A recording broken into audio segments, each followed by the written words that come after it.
Welcome to Build Your Maverick Business, the podcast for underdog, outlier, and renegade entrepreneurs. Brought to you by Strange Creative Studio. If you dream of going off on your own and launching your rebel empire, but don't know where to start, you're in the right place. We'll teach you how to use mindset, branding, and practical advice to build a killer business and transform your world. And now, here's your host, founder of Strange, Alex Pitt. Hello, you lot. How's it going? I hope you've had a wonderful week since I spoke to you last. Now, I'm going to keep this intro short and sweet because I've got a special treat for you this week in the form of the first ever guest on Build Your Maverick Business.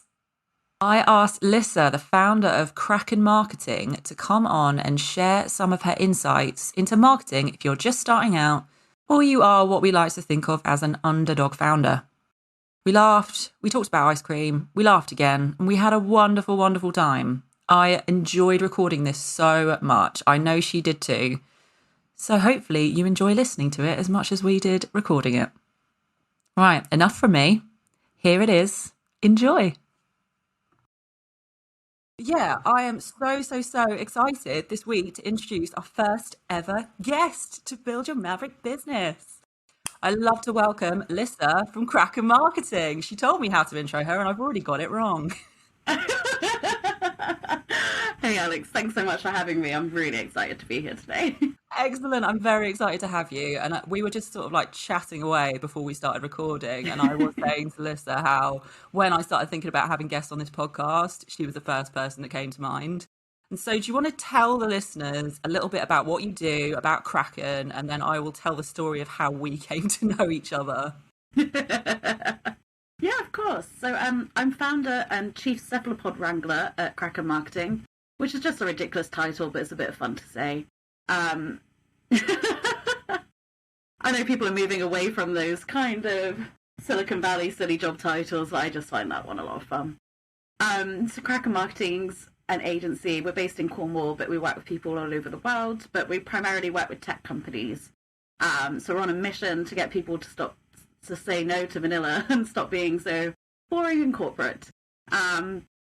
So yeah, sometimes easier than other times. But yeah, it's a lot of fun. We get to have a lot of fun with the people we work with, which is Amazing. What it's all about, really. I mean, like you say about silly titles and things like that, but this is like to tell the story of how I came to know Lyssa. Like, I'm still cringing about this slightly. You know, the things that you wake up at 3 a.m. and then you're just like, oh, fucking hell, wow. Yes. So, I don't even know if you remember this because it's a couple of years ago now. But when I, like, Strange had just been born and I'd worked out what I was going to call my agency and I started building my website, I had my logo. And I'd worked out what my mission was. I'd like started going through the frameworks that I use to build Strange and that I teach other people now. And it was like this clarity of just like, oh, I want to work with these rebels and these outlaws. And so I did the only thing that I knew how to do, which was go onto LinkedIn and start like scrolling through with keywords of like rebel, maverick, and all of this stuff. And obviously there's just like a load of really boring old men who think that they're rebellious because it's like they're not wearing a tie in their profile picture. And I was like, had absolutely no joy. And then I came across your profile, Lyssa, and I was just like, holy shit. Like just a few highlights of your website. Like there's one part where you have your services, and it's obviously like all of the amazing things you do within marketing. But you said like really good at being weirdos, and it was like insert thing done here.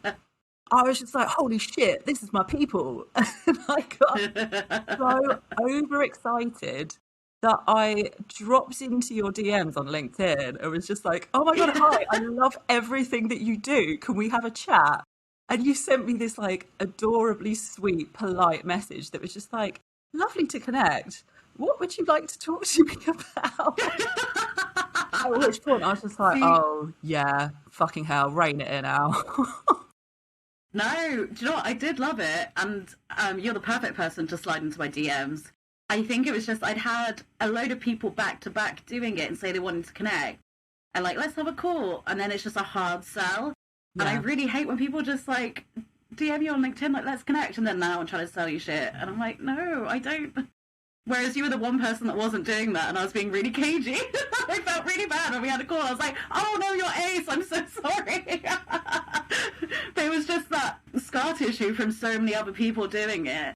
Yeah, you're absolutely right. Like, I know now, like, go in and be a little bit more transparent about what I actually want to get at. Just like, hello, I'm not trying to sell you anything. I just think you sound ace. Can we have a chat? Like when I work with people, I describe myself as a fangirl for brands I work with. And honestly, someone messaging you and saying they like your vibe and the content you're putting out is like the biggest compliment. Like normally that would make me like, oh, it'd make my day. Yeah, exactly. So I still feel bad I was so cagey. Honestly, I went back to read the message just by like way of research for this, and I was just like, it wasn't cagey. It was just because I was so over enthusiastic and like losing my shit basically.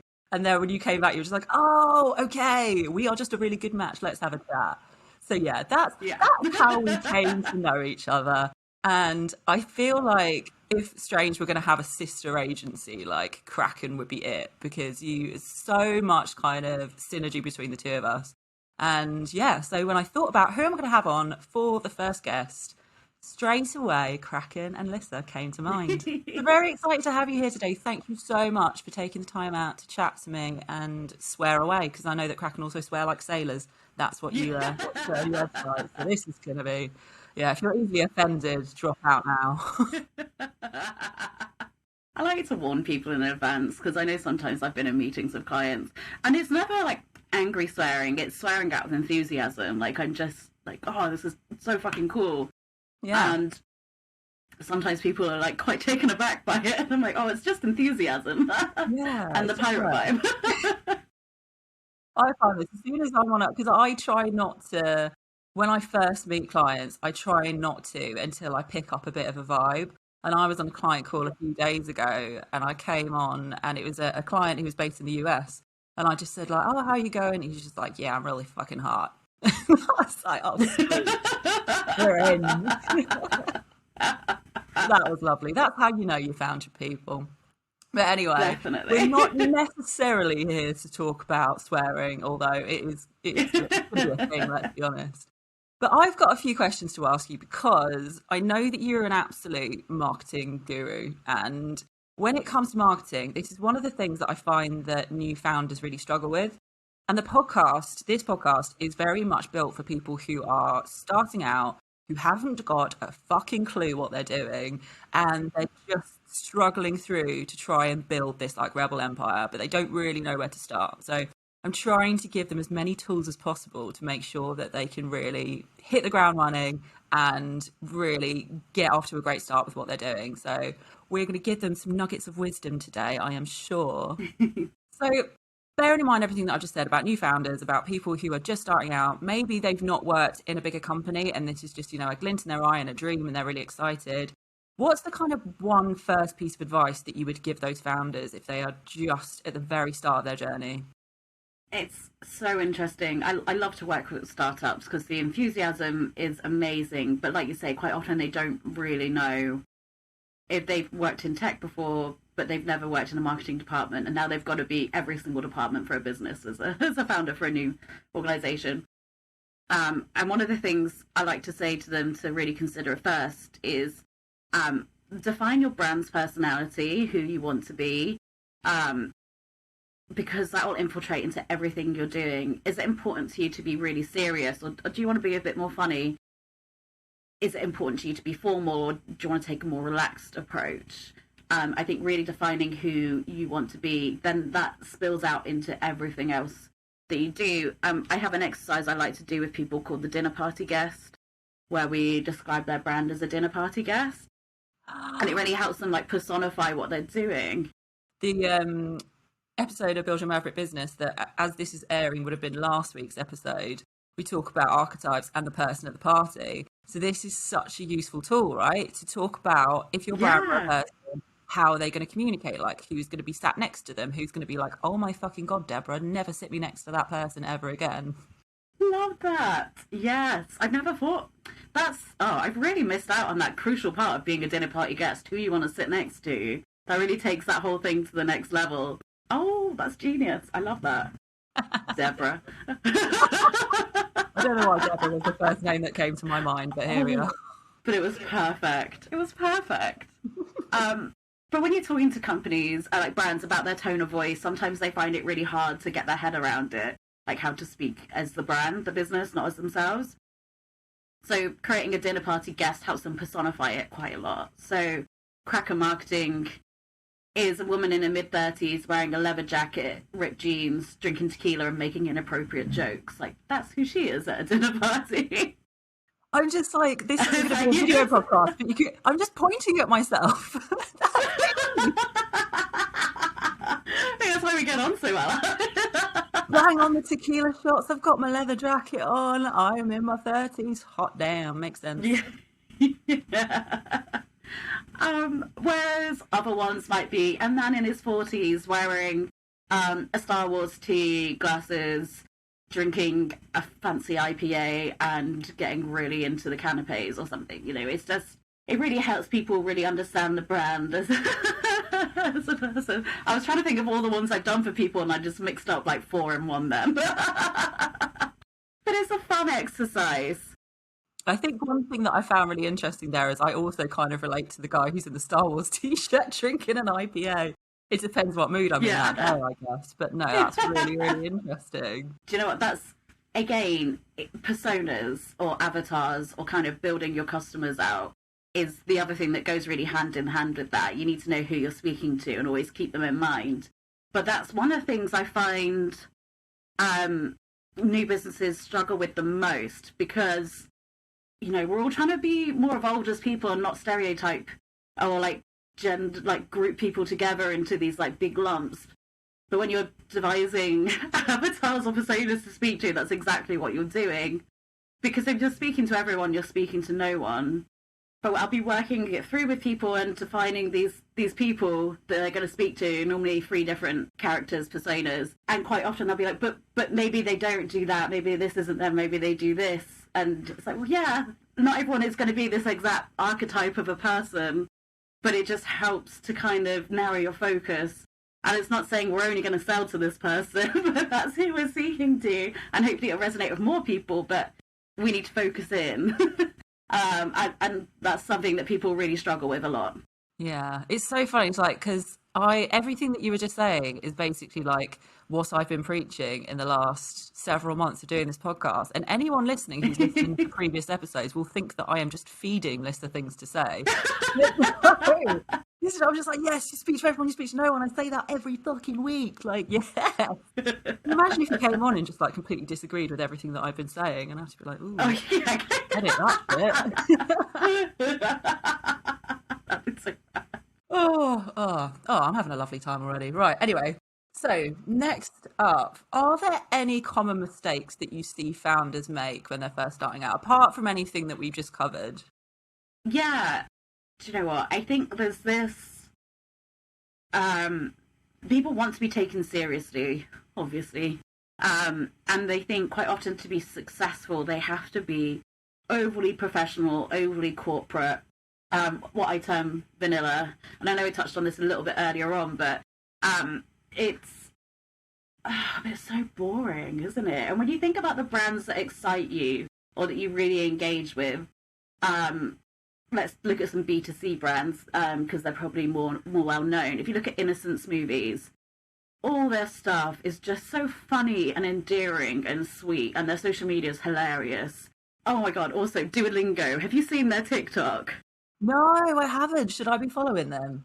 Oh my god, it's so bizarre and so funny. So they've got someone that dresses up as the big owl, their mascot, and just does some completely off-the-wall stuff. Like, I don't have any interest really in Duolingo, because I don't have time. But if I did, I would go with them now because I love that TikTok. It's unhinged. It really is. And you wouldn't expect it, but it's such a testament to a brand letting their social media team do what they do because they know what's what. Whereas I can see so many other people pitching that kind of content in their marketing meetings and being told no because it's very unhinged. But it's really worked for them. Like, there's one where the owl's walking around with a knife trying to, like, attack people. Like, it follows all the TikTok trends. but it's just so funny. What the fuck are the marketing team in that company smoking? I love it. I don't know, but I want some. It's so good. But you just build better relationships with people when you're actually building rapport with them. So if you're, again, it's very Marmite-y. You're not going to attract everyone with that kind of content. That's a very Gen Z vibe, do it and go what they're doing right now, but that's probably who they're trying to target right now, so it makes sense. Whereas if you're trying to just not rock the boat, oh my god, I'm coming out with all the cliches today. I'm really annoyed at myself. I normally have like a cliche jar. When I've worked in wider teams, I always have a cliche jar where we start putting them in our like copy. I'm like, right, pound in the cliche jar. So if any of them are listening to this, they're going to be so annoyed with me. That's hilarious. I used to work, like, of all my many jobs, I used to work as a logistics manager back in the day, which makes no sense because I cannot organise a piss up in a brewery. And I used to play this game called Bullshit Bingo. So every time you go to a meeting, I would basically like keep a tally of how many times people said going forward or like circle back and things like that. Just write all these phrases and start checking them off. And it was how I got through those meetings, I'll be honest. I know exactly what you mean. Yeah, it's... You can use as many cliches as you want. That's absolutely fine. You very much balance it out with everything else that you're telling us, so we'll let you off. I lost myself in my cliches. Oh yeah, Marmite. So people are going to love it and people are going to hate it. I know Kraken marketing's very like that. In fact, my dad was one person to say something to me about it. I did this free download of like 5 badass ways to increase your web traffic. So it's free to download and lots of good things in it. But one of the things is be fucking social. And my dad emailed me and was like, Lyssa, I really like how normally you don't actually properly swear. You say like frickin', like in your marketing. I was like, well, no, I do. I just sometimes say things back to make a bigger impact. He's like, well, it made an impact. And I was like, but his business is not my target audience. So There you go. There you go. you need to be confident and comfortable with the tone of voice and the personality of your brand and know that it's authentic to you and that it's going to resonate with your target personas. So I'm trying to speak to tech guys and startups who are also massive fucking nerds like I am. So a lot of it comes very naturally to my business. I'm going to talk in GIFs. Every time I do a conference, I speak at a conference, all my slide decks are GIFs and memes and stupid jokes. The one time I didn't do that, someone told me they were disappointed because they'd come to expect it. So I've learned I need to always just be really good at it. And there's other brands or startups that might go speak at a conference and they're trying to promote themselves or talk about some really cool thing, but they just boring text-heavy slides. That's not going to be engaging to people. So yeah, say no to vanilla, and that's the best advice I can give to any founder. Amazing. Say no to vanilla. I love it. I mean, one kind of connected to that, one way that I like to think about this is like loads of people like ice cream and really like ice cream. Loads of people love chicken tikka masala and they really love that. If you try and please both of those people, put those two things together and that's going to be fucking horrible, right? So it helps to stick to one thing or another. I love that. That's amazing. Do you know what? I saw wasabi ice cream this week and I nearly bought it. I was like, wasabi ice cream is either going to be amazing or terrible. It's going to go one way or the other. Oh, that's so unnecessary. Who the fuck decided we needed that? So if you were a flavour of ice cream, what would you be? I reckon I would be charcoal ice cream because it's got to be a bit goth and it makes you look twice and think, oh, hello, what's this all about? But actually, it's very good for you. So there you go. Really interesting. I like that. I've never had it. I might try and find that. Yeah, it's not sad. I'm just interested. What are you? Sure, I shouldn't have asked that if I hadn't had an answer prepared. Maybe rum raisin. Like, it's so weird, and it's not everyone's cup of tea, but I love it. It's a bit healthy. My god, this is so good. By the way, I feel like we're on an episode of Blind Date at this point.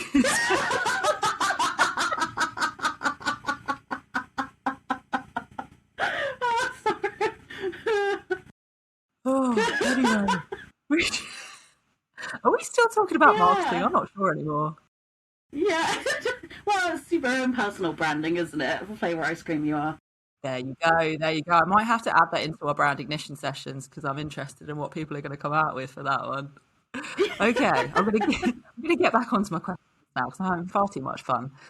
All right. So when it comes to social media platforms, like this is something that I really struggled with when I was first starting out. That, like I say, I was trawling through LinkedIn. I was trying to find the right kind of people to connect with, and then wasn't really having much luck there. So then I jumped over to Instagram, and then I tried Twitter for a bit, and then I was like, maybe people are on Facebook, and it was just like this kind of overwhelm. And then I started thinking, should I be on everything? So what are the kind of benefits to being on more than one platform? Do you need to be on more than one platform? I think what you just said there, I hear so often. Everyone thinks they have to be everywhere, so they're making this effort to be on every platform. And again, it comes down to which platforms feel authentic to you. There's some brands I work with that they have no imagery, nothing to show, so they feel like Instagram's not the right fit. But you've also got to think about where your target customers are. If they're really heavily into Instagram, then maybe that is the place you should try. And like, for example, Kraken Marketing's Instagram is very not picture heavy. It's very text heavy. It's just graphics. So, but it seems to work okay. I think there's a real potential for spreading yourself too thin going on all the platforms. So pick which ones feel right for you and where your customers are. And sometimes you've just got to do an MVP with it, which is a minimum viable product. So it's what's the thinnest sliver of everything that you can get that's shippable that you're happy to do. I mentioned TikTok before. I'd love to be on TikTok. I spend a lot of time consuming on there. But I don't have the capacity, and honestly, I don't have the skill set to be editing loads of videos. I keep trying to teach myself when I've got 5 minutes, and I'm like, I need more than 5 minutes. So I know that that's the one that I'm not putting any energy into right now. But really interestingly, I saw a thread in, I can't remember if it was on Slack or Twitter or somewhere this week, that was like, when was the last time you followed a brand on Facebook? And I was like, oh. And everyone was like, yeah, I don't at all. Maybe if it's a band or something. And then have people like, only if I need to speak to customer service or if I've got a problem. Yeah. No one's really following brands on Facebook anymore. That was such a sweeping statement. This whole section of people I was talking to aren't following brands on Facebook anymore. And they're all marketers as well. So take that, Zuckerberg. Where social media was 10 years ago when I was doing social media, or even a little bit longer than that. I'm trying to think what year we're in. I was in the very early days of Facebook when you started doing like business profiles and stuff. It was so easy to win on social media, to get loads of likes, to get crazy engagement, to get so many followers. You're like, it felt wonderful. And now it's so hard to get engagement and followers and comments. It's not like it used to be. It's a much harder slog. And I think it can be quite depressing when you're like, I'm putting all this great content out and I'm not getting the feedback I want. I'm not getting the engagement I want. But the thing is, even if people aren't clicking like or comment, they are still seeing it a lot of the time, like on Instagram or Twitter. So you're still getting that brand recognition, which is similar to email marketing. You might not get conversions or opens for each email you send out, but the fact your name's still popping up in their inbox, as long as it's not too aggressively often. I had a brand the other day start emailing me like a number of times a day. I've never run to unsubscribe so quickly. Like once a month is enough to contact me. I've had something similar actually recently. Someone has started emailing me like 3 times a day, but then also I downloaded like literally like a free checklist or something, and I must have put my mobile number in at some point because then they started fucking texting me. And I was just like, motherfucker, I can't even remember what you do. Leave me alone. Yeah. Oh, it's so aggressive. I hate it. I'm actually incredibly antisocial and quite an introvert, which is a really interesting balance for being in marketing. I'm like, well, sorry to intrude, but could I possibly? Do you mind? Don't know why I went so polite with that, but you know. That's not like you. That's not for you. Oh, that was funny. But some people are quite aggressive and forthright. And again, I guess this comes down to your own particular brand, but that kind of energy doesn't resonate with me. It instantly turns me off and I back away, even if I was really interested in the first place. I agree. I think it's quite a British thing as well. I find that we Strange do market separately to the US and the UK, and with the US, it's just like you can get away with putting dollar signs on everything and be like discount percentage, like aggressive 5 emails in a row. Then when it comes to the Brits, no, they'll be like, excuse you, get the fuck out of my inbox right now. Slowly approach seems to work better, but I suppose it just depends on which country you're selling to, like the kind of general vibe and the custom and that kind of thing. Would you agree? Completely. The last brand I managed in-house was a British company, but were really big in the States and had customers all around the world, but the States was the biggest place for us. It was an e-health company, and the way we treated influencers was so different. The Americans love an influencer and it really helps them convert, whereas Brits are a bit more cynical and they're like, yeah, but you just paid them to say this, didn't you? They didn't really mean it. They didn't really use it. It really turned them off quickly. So yeah, like you say, it could be all the dollar signs and like deals and go crazy with the Americans, and the Brits are like, nah, I want to see that it's trusted by the NHS. I want to see this kind of different kind of credibility and social proof. That makes a lot of sense. Okay, so I have heard so many people talk about struggling to create a content strategy. You know, you sort of look at this blank sheet, a blank spreadsheet, whatever it is, and how you're planning everything out. And you just think, where the fuck do I start with this? Like, what do I need to put out? I know what platform I'm going to be on, but I have no idea what I'm going to say there. What's the best place to start if you were going to create a content strategy? Yeah, it's so tricky. And I think there's so much noise out there, people telling you what to do and how to do it, that I think there's a tendency to just try and do everything and do this like big spray approach, when I think it can be much more effective if you start backwards, if you look at the result that you want and then kind of retrofit it and take the steps backwards. So, for example, having a funnel is a really good way to start. We talked about that earlier. So it's not the hard sell initially. So I'll just use myself as an example. I created that free download, 5 ways to get more web traffic. I should know what it's called. It's called something really cool. I can't remember. But so I want more people to be my customer, but going the hard sell all the time really turns people off. So I want to give them something of value for free. And the only thing they need to do is sign up with their email to get it, which then puts them into my funnel. They then go into my MailChimp and then they get my newsletter emails, which are also not very salesy, but they're kind of fun and some gifts and like, let's have a laugh, and you get more free content. And then hopefully they'll be under my spell. But how do they find that download? So then you run social media campaigns or do a press release or do some PPC, pay-per-click advertising or social ads to help people find that. But the conversion there is the download, so it's free. It's not trying to convert them straight away into paying for stuff. So you have the way you talk to people at their different stages of the funnel is different, and marketing's full of ridiculous acronyms. So TOF is top of the funnel. So these are the people that don't really know you yet. They're cold to you, so you have to speak to them as in they don't know who you are or anything yet. Middle of the funnel, kind of know who you are. They're not really sure if they're ever going to like go with you for anything, but they're aware of you. So what you do is you hit them with the social proof.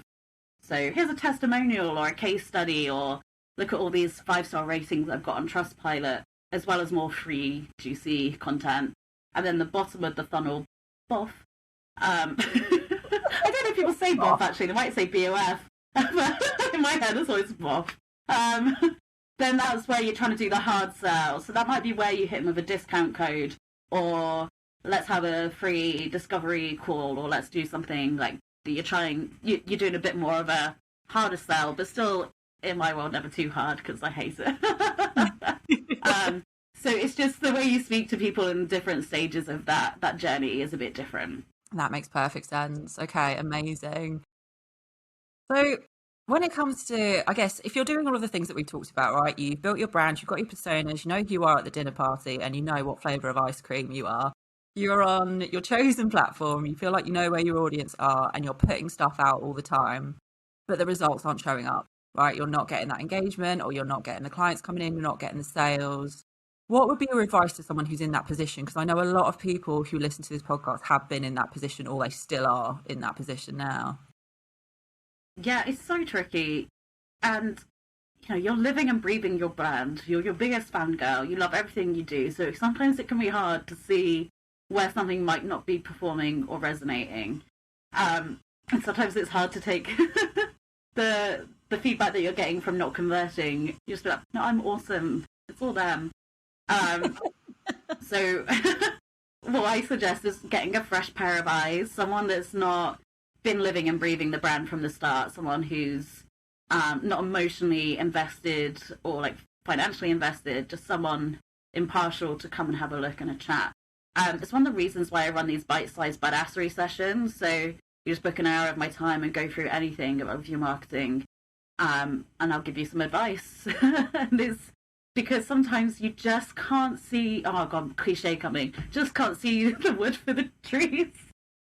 I like that one. That's a good cliche. I think that's very much how it feels to run a business sometimes. And I think that sometimes we just need to use the correct cliches so that everyone knows where we are, so that we're all on the same page.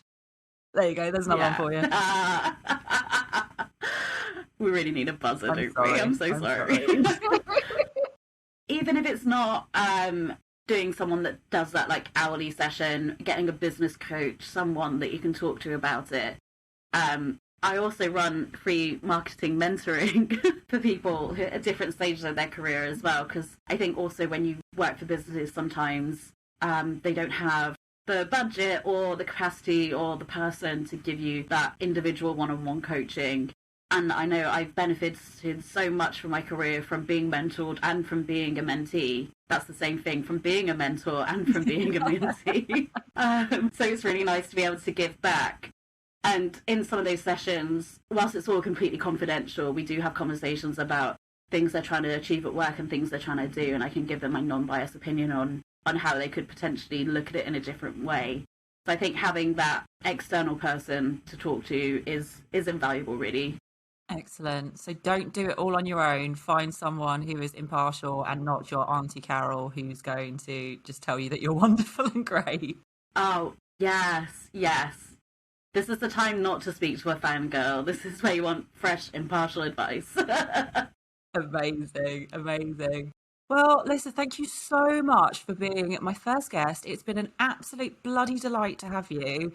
And if my listeners would like to take you up on any of your services, any of your offers, they want to be a mentee, where can they find you? Oh yeah, my website is studiokraken.co.uk, or you can email me at ahoy@studiokraken.co.uk. I don't know if anyone else finds that as funny as I do, but I always just picture Mr. Burns going, ahoy. See, that's half the thing with my marketing. I just do stuff that cracks me up. I don't know if anyone else ever finds it funny, but at least I'm having fun. Honestly, I say to Joe all the time, I'll just crack a joke and then just sit there giggling to myself. And I'm just like, I'm my target audience and that's it. Like, everyone else can fuck off. I'm having a lovely time. Exactly. And it's so nice when you find people like yourself that you want to work with. I always think about, have you seen The Craft? I'm sure you've seen The Craft. You know, and they get off the bus and like, we are the weirdos, mister. I'm like, yeah, I've got that as a meme saved on my computer. Have you? That was one of my next cross stitches to do. Oh, please send me pictures of that. That's amazing.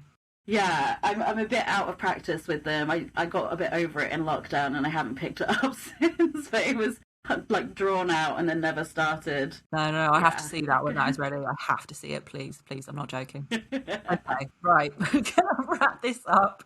But it's been an absolute pleasure. Thank you so much, Lyssa. I'll put some of your details in the show notes as well if anyone does want to find you. But yeah, thank you so much. Thank you for having me. I've had an absolute blast. Awesome. Thank you. Cheers, my love. Cheers. Got an idea for a maverick business of your own? Learn how to build a powerful brand that will get people obsessed with our online program, not just a pretty logo. You'll learn a simple step-by-step framework that will kickstart your killer brand and help you find your raving fan base. Find out more today at strangecreativestudio.com.